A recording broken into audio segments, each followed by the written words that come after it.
So Chester Bennington from Linkin Park feels that they helped keep metal alive. Wait a second. Okay, we actually have to look into this a little bit. This could have some viability, and it's principally based on the language that is used. You know, many people will feel that with this statement, he's essentially saying that Linkin Park saved heavy metal, but look at what he actually said. He said, Linkin Park helped keep metal alive. So let's examine this. Is this relevant or is this ridiculous? And even though this might seem by many to be extremely obvious, we need to take a look at this a little further, considering the time in which Hybrid Theory, the band's first album, was released.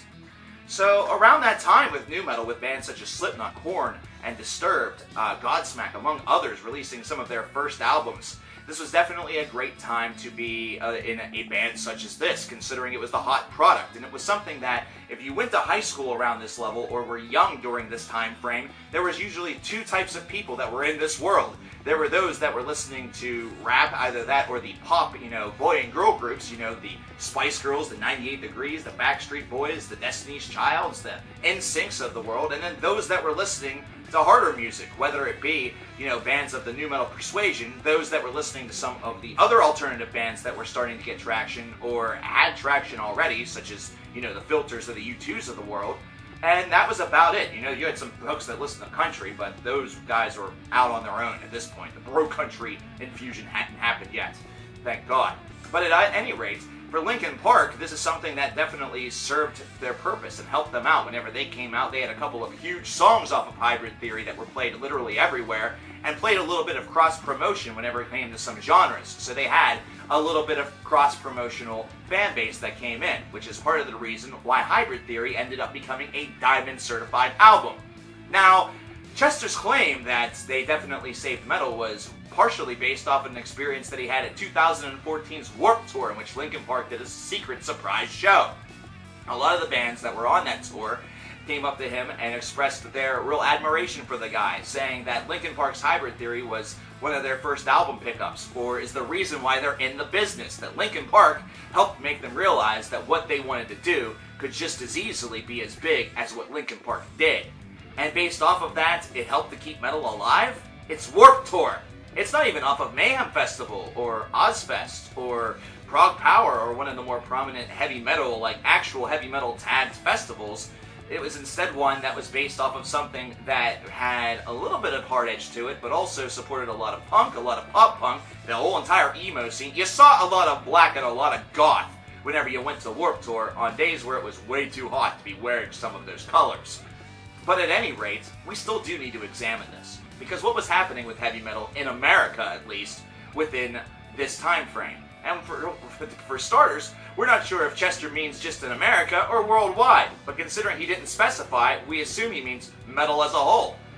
But in America, the nu metal scene was something that definitely acted like a very nice bridge between the fall of some of the thrash and the hair metal artists from the 1980s and the early 1990s, and basically served as that bridge to what metalcore became in the first portion of the 2000s.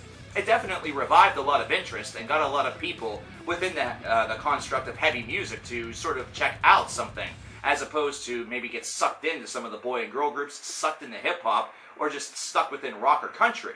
It was instead something where that anger and some of those lyrics and the music itself was something that was very appealing to them because it was somewhat relatable, so it came at the right portion of time. That angst of the 90s kids that were starting to become, 14 or 15 years old, myself included, made it a little bit of an attractive measure. However, for those that use this purely as a little jumpstart into the entirety of the world of heavy metal, which I really didn't do, but it definitely helped, these were bands that were sort of left behind very quickly, considering once they explored more, they found something that they preferred a little bit more, something that maybe spoke to them even further. But those who maintained their fan base of these groups, those that stuck with these groups or perhaps didn't tread any further, this is seen as a huge revolution within their life as far as music is concerned, something that was very, very important. But in America, we had Pantera, we had Machine Head, we had groups that were starting out that were going to eventually become the metalcore scene, the Burn the Priests that were about to become Lamb of Gods, As I Lay Dying, Killswitch Engage, Shadows Fall, etc., etc. And even whenever you go into bands such as I Lay Dying or Avenged Sevenfold that were going to have an important mark on the heavy metal scene in the future, they were still starting to get their legs, and their influences were ones that spanned a little bit further back. However, whenever it came to the fall of hair and thrash metal, this was something where their sound was starting to change, so many people felt that metal was on its way out.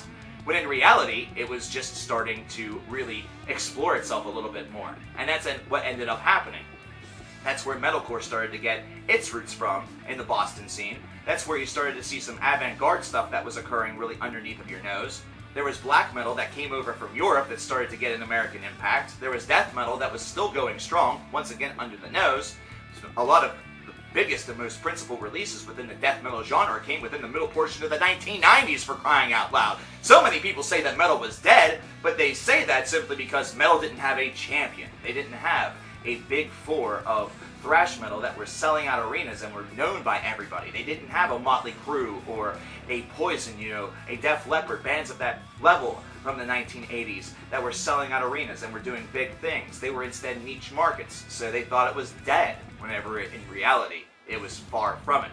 Even though Pantera was selling out arenas and was truly being one of the big champions of the 1990s, even they didn't have much accompaniment in order to help them along with their quest and their journey.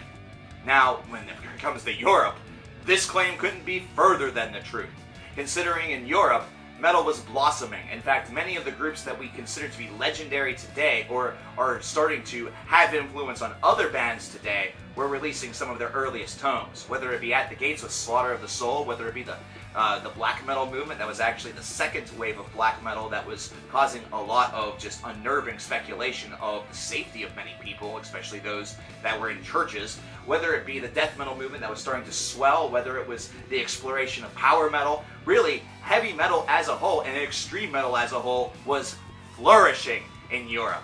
And really, at the turn of the century, it was flourishing also, considering it was starting to also impact America and impact other corners of the globe with the invention of the World Wide Web, with the invention of scenes that were able to now take their catalog of music that they were hoping to sell and taking it to the internet. That way more people could check it out. Whether it be mail orders like The End, either that or Century Media's Bible that you could get. You could get all of a sudden just a shit ton of bands that perhaps you were hearing some of your peers on message boards and other forms of early social communication online talk about and scope them out for yourselves. A lot of stores were starting to also sell into this idea and carry more metal bands in their stores. Ozfest was a huge help for this, and while they did have a lot of new metal bands on their roster, considering they were hot at the time, their second stage became littered with a lot of expansive genres. This is how In Flames, Cradle of Filth, and many other groups that were overseas really were able to expand their American fan base, which was already present in the underground. However, this being heard by many more people caused it to be loved by many more people. So yeah, Linkin Park, this claim, it's ridiculous. But it's ridiculous for a reason that you might not think. If you're talking on a worldly approach, it's flat out ridiculous.